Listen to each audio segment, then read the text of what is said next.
তাওয়াক্কুল মানে কি শুধু বসে থাকা?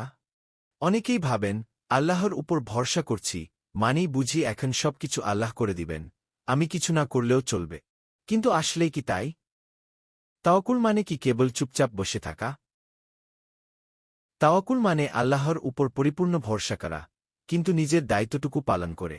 রাসূল আমাদের বুঝিয়েছেন যে, তাওয়াক্কুল ও চেষ্টা দুইটি ইসলামের অংশ। একটি হাদিস, তোমরা যদি আল্লাহর উপর সঠিকভাবে ভরসা করতে, তবে তিনি তোমাদের রিজিক দিতেন যেমন পাখিকে দেন, পাখি সকালে খালি পেটে বের হয় আর সন্ধ্যায় পেট ভরে ফিরে আসে। তিরমিজি, হাদিস 2344। পাখি তো রিজিকের জন্য চেষ্টা করে, তাওয়াক্কুল করেও। তাওয়াক্কুলের তিনটি স্তর। ১. চেষ্টা করো, নিজের সাধ্যমতো যা করা সম্ভব তা করো। ২. নিয়ত ঠিক রাখো, শুধুমাত্র আল্লাহর সন্তুষ্টির জন্য কাজ করো।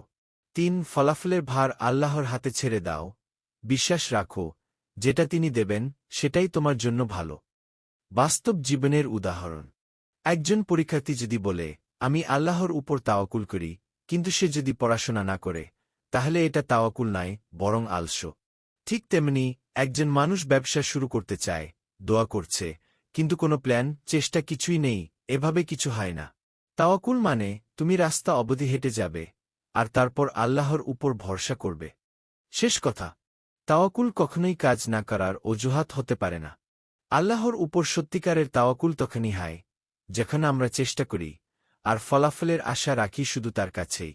তাওয়াক্কুল চেষ্টা, আল্লাহর উপর ভরসা।